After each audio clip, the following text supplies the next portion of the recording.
આજે આપણે એક નવા ટોપિક સાથે જોવા જઈ રહ્યા છીએ અપૂર્ણાંકના સરવાળા અને બાદબાકી.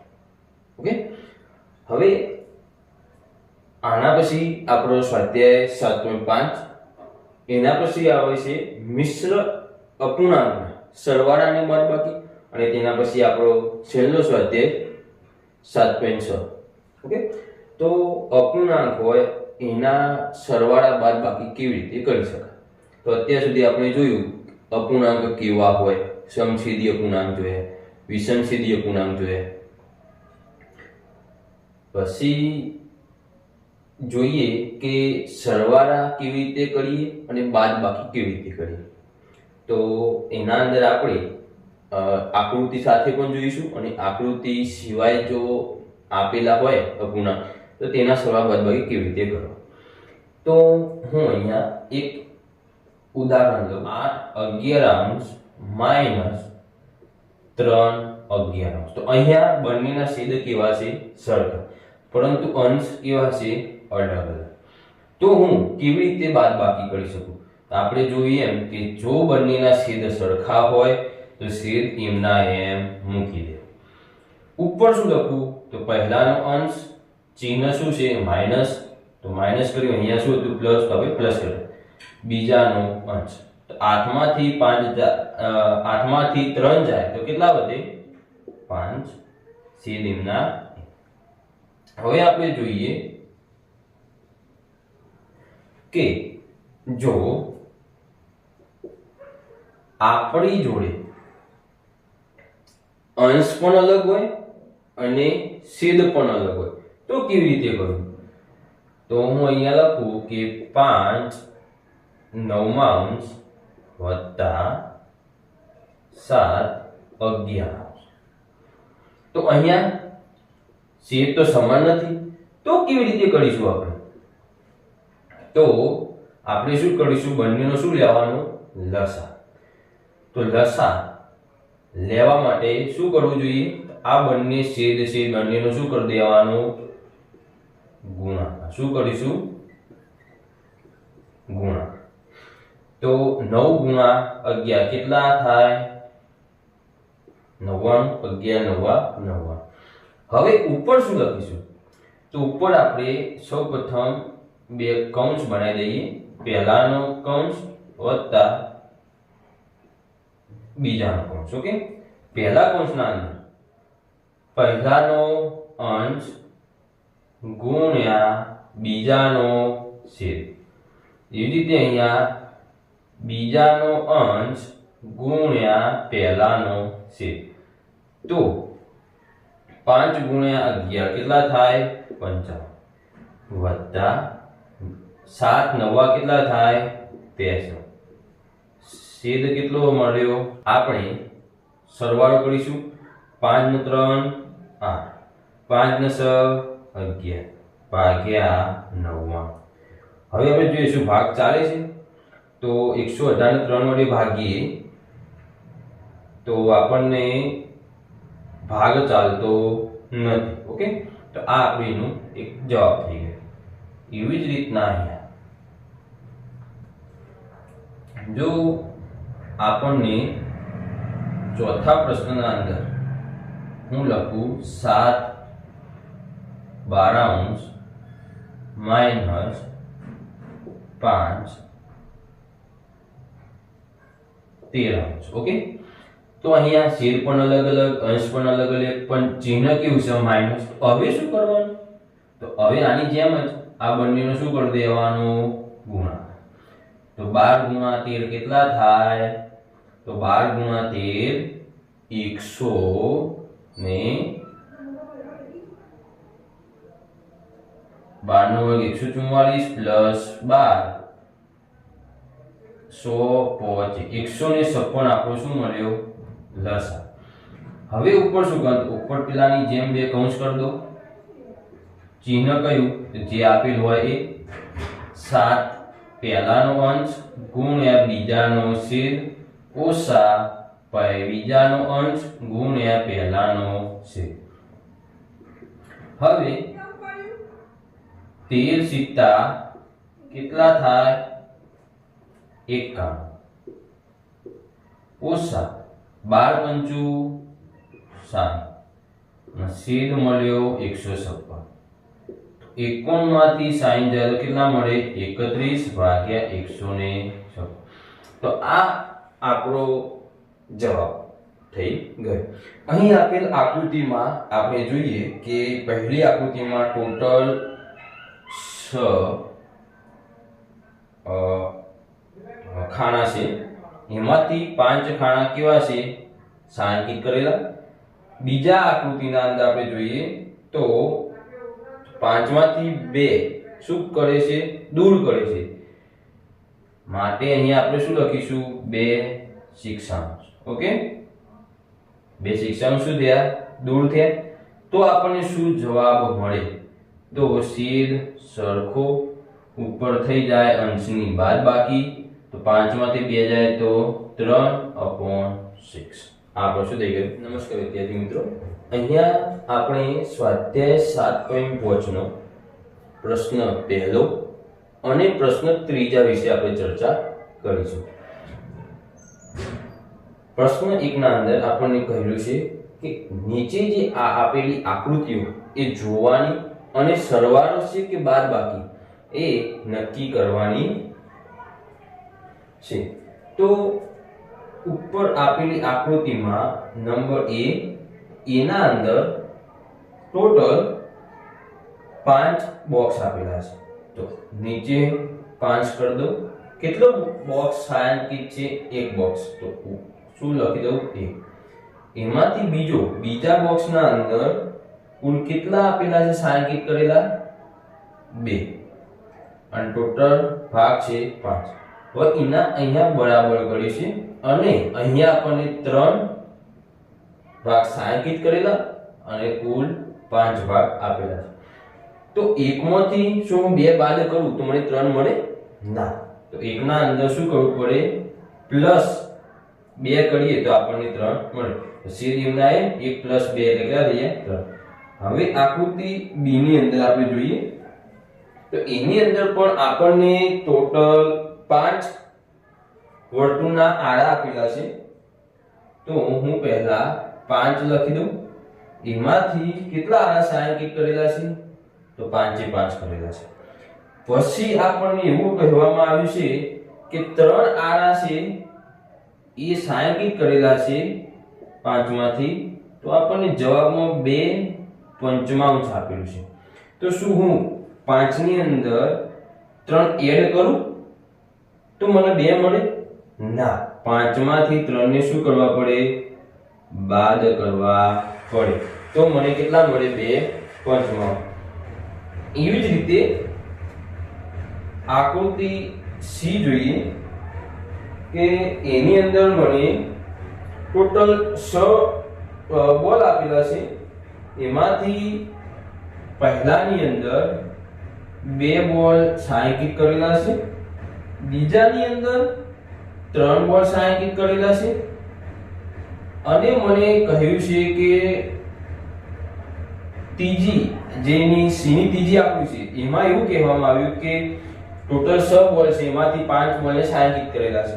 તો 2 માંથી 3 ને બાદ કરું તો આપણને 5 મળે? ના. શું કરવું પડે? સરવાળો કરીએ. શું કરવું પડે? સરવાળો કરીએ તો આપણને શું મળે? 2 + 3 ની જગ્યાએ 5. છેદ તો કેવો છે? સરખો છે. તો પ્રશ્ન 3 ના અંદર 2 ભાઈ બહેન સમજીએ આપણે. શુભમ અને માધવી તારક મહેતાના ઉલ્ટા ચશ્મામાં ભીડેભાઈની પત્ની નહીં. ઓકે, તો શુભમ એ દિવાલ પર કેટલા ભાગનો રંગ કરે છે? તો શુભમ એ દિવાલ પર 2/3 ભાગનો રંગ કરે.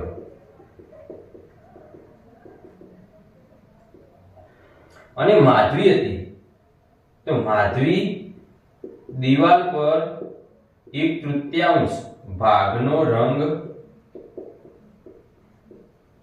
કરે છે.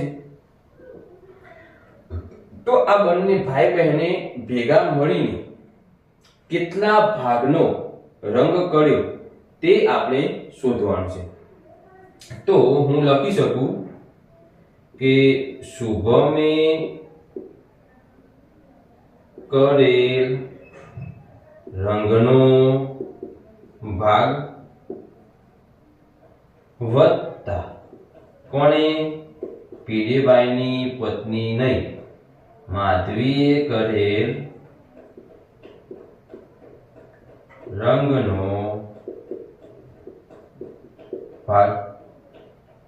તો હવે આપણે જોઈએ તો આપણને શું મળે અહીંયા કુલ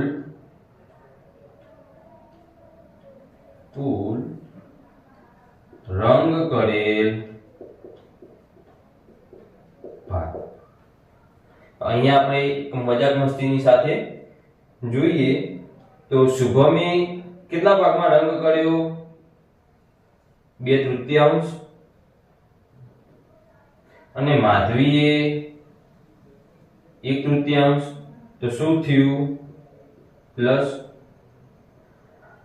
તો આ બંને જણા સાથે મળીને કરેલ રંગ એ આપણે જોઈએ તો છેદ કેવો છે સરખો. તો છેદ એમના ઉપર શું થશે અંશમાં શું આપેલું છે સરવાળો. તો આપણે શું કરીશું સરવાળો.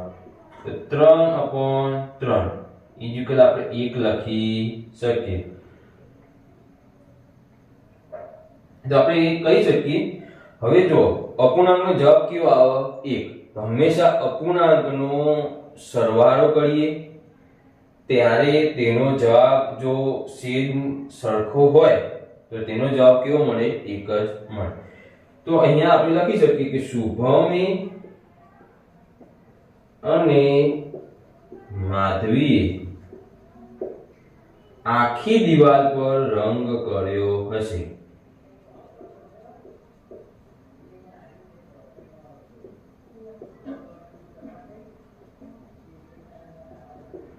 કેમ કે આપણો જવાબ શું મળ્યો 1. હું અહીંયા આટલો ભાગ માધવી રંગ કરે 1/3 ભાગ અને આટલો ભાગ શુભમ રંગ કરે.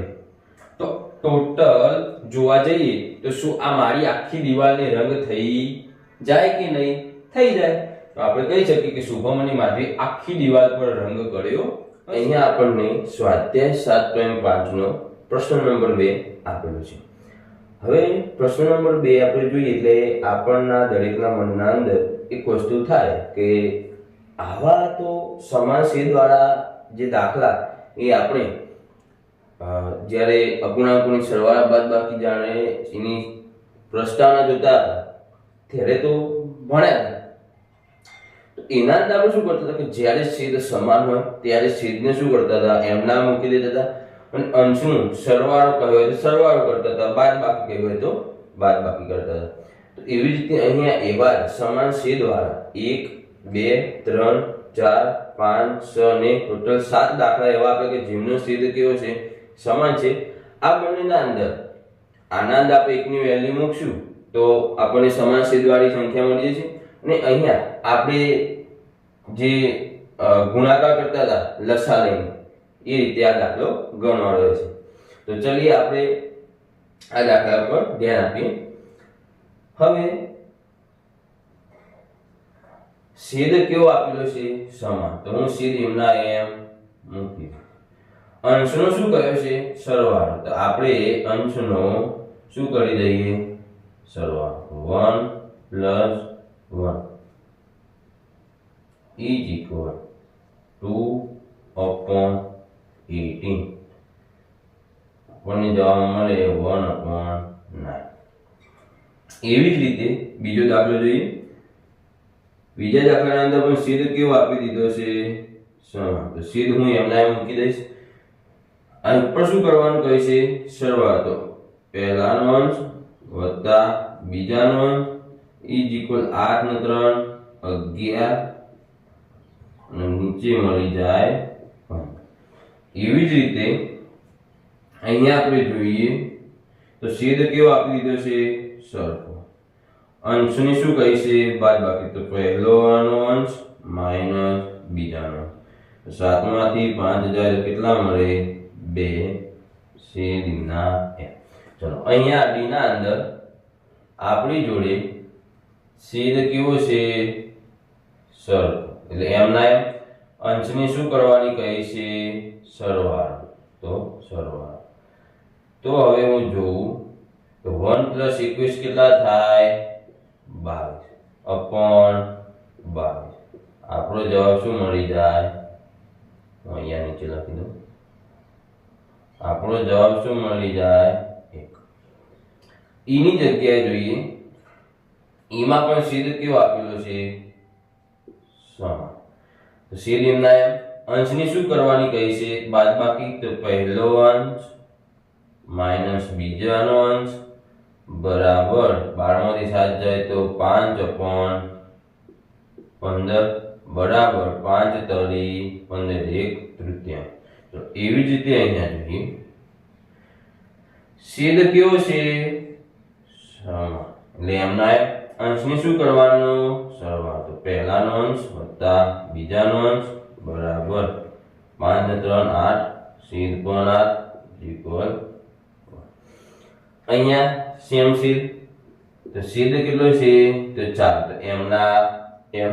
હવે શું કરવાનું કે અંશની શું કરવાનું કીધું છે? સરવાળો. તો 1 + 0 બરાબર મને જવાબ મળી જાય 1/4 અથવા જે હોય. ચલો અહીંયા રીત નંબર 2 માં આપણે જોઈએ કે આપણે જે સંખ્યા રેખા પર 0 દર્શાવતા હતા ત્યારે જે બિંદુ આપેલા હોય એ બિંદુનો છેદ જે આપેલો એ પણ આપણે લખતા હતા. કઈ રીતે? આ રીતે 0/4 આપેલો હોય દરેક બિંદુનો છેદ તો આપણે લખતા 0/4 બરાબર 0. તો આ જે પદ આપણું એના બરાબર શું થઈ જાય? 0. કે 0 ના સાથે ગમે એટલા વડે ભાગો તમે 0 ને તો એનો જવાબ શું થાય? 0. તો આપણે અહીંયા કરીએ 1/4 પ્લસ 1 ની જગ્યાએ શું થઈ જાય? 0. તો મને શું મળી ગયો? જવાબ 1/4. આ રીતે બોલ તમે કરી દો. અહીંયા આપણે જોઈએ તો અહીંયા શું કહ્યું છે કે તમે 1 ની જગ્યાએ કેટલા લઈ શકો? 3/3. તો આપણે લઈ લઈએ 3/3. એમાંથી શું કરવાના? 2/3 નું કરવાના, બાદ કરવાના. તો શું જવાબ મળે? તો છેદ કેવો થઈ ગયો? હવે સમાન. છેદ એમના અંશની શું કરવાની કહી છે? બાદબાકી. 3 - 2 બરાબર 1/3. ઓકે. તો અહીંયા આપણે g મળી જાય. તો અહીંયા શું કરવું? તો અહીંયા આપણે શું કરવાનું કે 1 ના 3 ના નીચે કંઈ ના હોય તો શું સમજવાનું? 1. અને અહીંયા તો 12/5. 1 ના 3 ના નીચે 1. ચલો હવે આપણને ખબર કે જે છેદ આપેલો જો છેદ અલગ હોય સમાન ના હોય તો આપણે શું કરતા હતા? છેદનો ગુણાકાર. તો 1 નો 5 નો ગુણાકાર કેટલો થાય? 5. એટલે આપણો લસાઅ કેટલો થઈ ગયો? 5. હવે જો 3 ના નીચે કેટલા હોય છે? તો 1. તો એના માટે આપણે શું કરી દેવાનું? 2 કૌંસ બનાવી દઈએ. ચિહ્ન શેનું છે? બાદબાકીનું. તો શું કરવાનું? બાદબાકી. હવે આપણે એક નિયમ શીખ્યા કે પહેલાનો અંશ ગુણ્યા બીજાનો છે, બીજાનો અંશ ગુણ્યા પહેલાનો છે. તો હવે આપણે જવાબ લાવવો હોય તો 5 તરી 15, 12 એકુ 12, પછી ચિહ્ન શું છે? બાદબાકી, છેદમાં 5. તો 15 માંથી 12 જાય તો કેટલા વધે? 3. આપણો જવાબ મળી જાય 3/5. તો આ રીતે આપણે બીજા આવા અપૂર્ણાંકોના સરવાળા બાદબાકી સરળતાથી કરી શકીએ. અહીંયા આપણને સ્વાધ્યાય 7.5 ના પ્રશ્ન નંબર 4 અને 5 આપેલો છે, જે આપણા આ સ્વાધ્યાયના છેલ્લા 2 પ્રશ્નો છે. એના પછી આપણે એક નવા ટોપિક સાથે અને પછી સ્વાધ્યાય 7.6. તો અહીંયા આપણને શું આપી દીધું છે કે અહીંયા આપણને પહેલું પદ આપેલું છે અને જવાબ આપેલો છે. અત્યાર સુધી આપણે શું જોયું કે કે આપણે બે અપૂર્ણાંક આપેલા હોય અને એમાંથી આપણે શું મેળવતા હતા? જવાબ. તો અહીંયા થોડું કોમ્પ્લિકેટેડ બનાવવા, પહેલું પદ આપેલું છે, જવાબ આપેલો છે, પણ બીજું પદ આપેલું નથી. ત્યારે આ ત્રણ દાખલાના અંદર પ્રથમ પદ નથી આપેલું, બીજું પદ આપેલું છે અને જવાબ આપેલો છે. તો એ જવાબ અને પહેલા કે બીજા પદ જે આપેલું હોય એનો ઉપયોગ કરીને આપણે શું આ બોક્સ વાળી કિંમત શોધવાની છે, અપૂર્ણાંક શોધવાનો છે.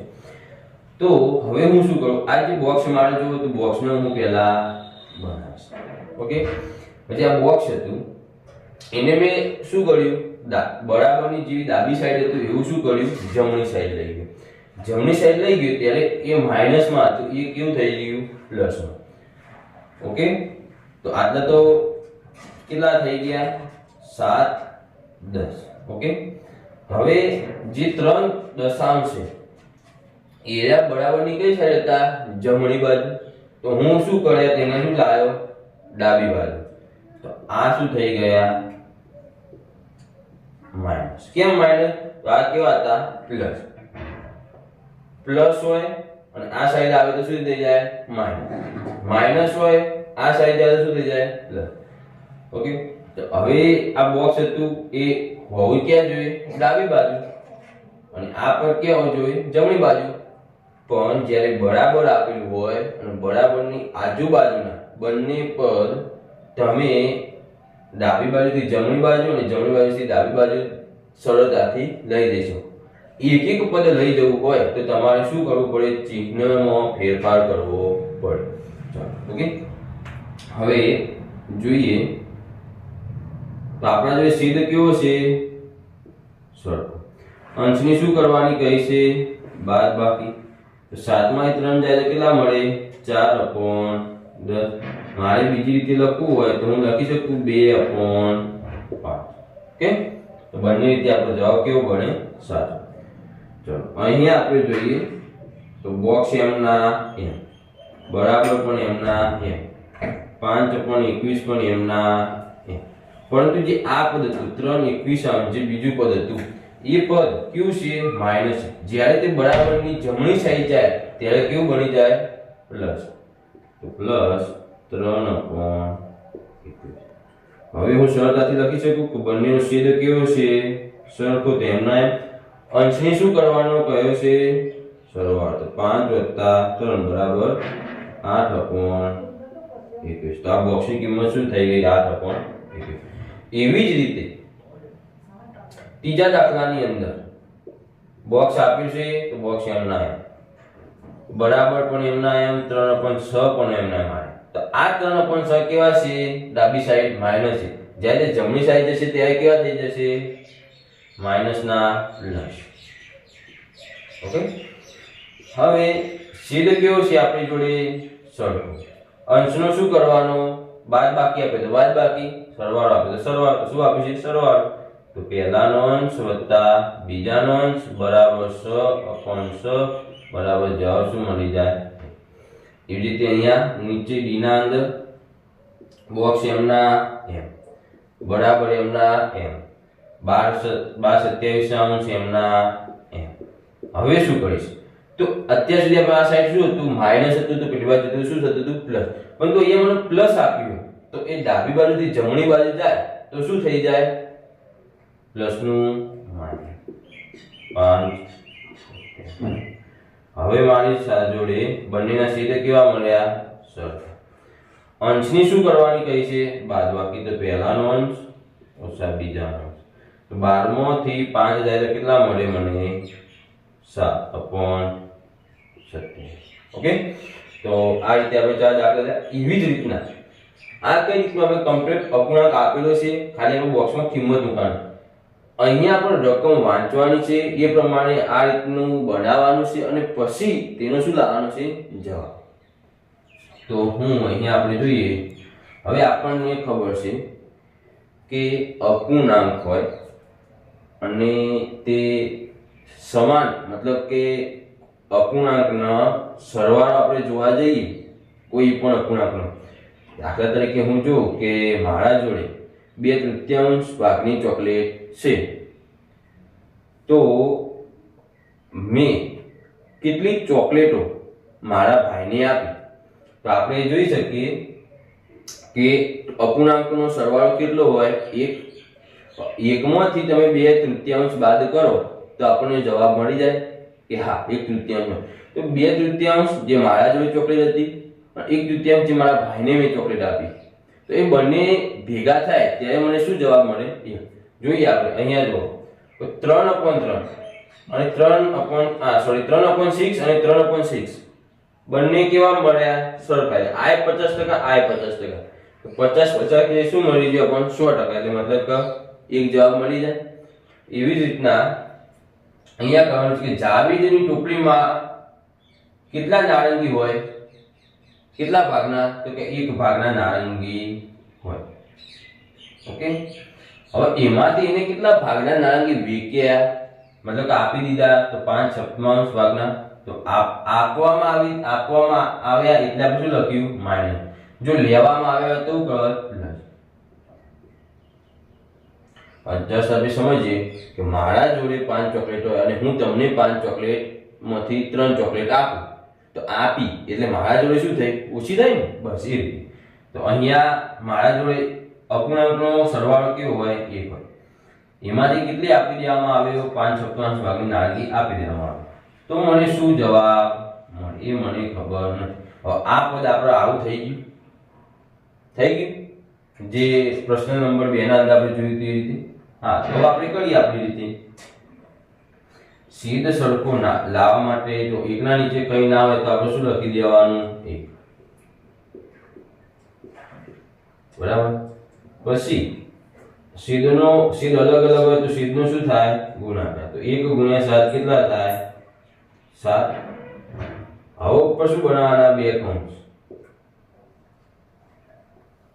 2 કૌંસ। ઓકે, આપણને ખબર હતું પહેલાનો અંશ ગુણ્યા બીજાનો છેદ।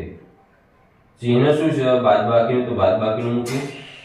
બીજાનો અંશ ગુણ્યા પહેલાનો છેદ, તો આપણને કિંમત જવાબ મળી જશે। 7 એકા 7, 5 એકા 5, છેદ હતો એમના એમ। તો 7 માંથી 5 જાય તો કેટલા મળે? 2/6। તો હવે હું કહી શકીશ કે જાવેદની ટોપલીમાં 2/6 ભાગની નારંગીઓ બાકી હશે। તો આટલા આપણે લખી દઈએ કે જાવેદની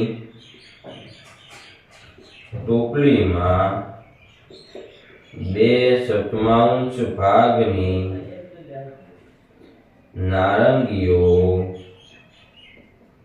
બાકી હશે। હવે આપણે સમજી ગયા કે આ રીતનું આપ્યું હોય, આ રીતનું આપ્યું હોય કે ગમે તે રીતે આપ્યું હોય, અપૂર્ણાંકના સરવાળા બાદબાકી કરવા કેટલા સહેલા છે। અહીંયા આપણો સ્વાધ્યાય 7.5 સંપૂર્ણ રીતે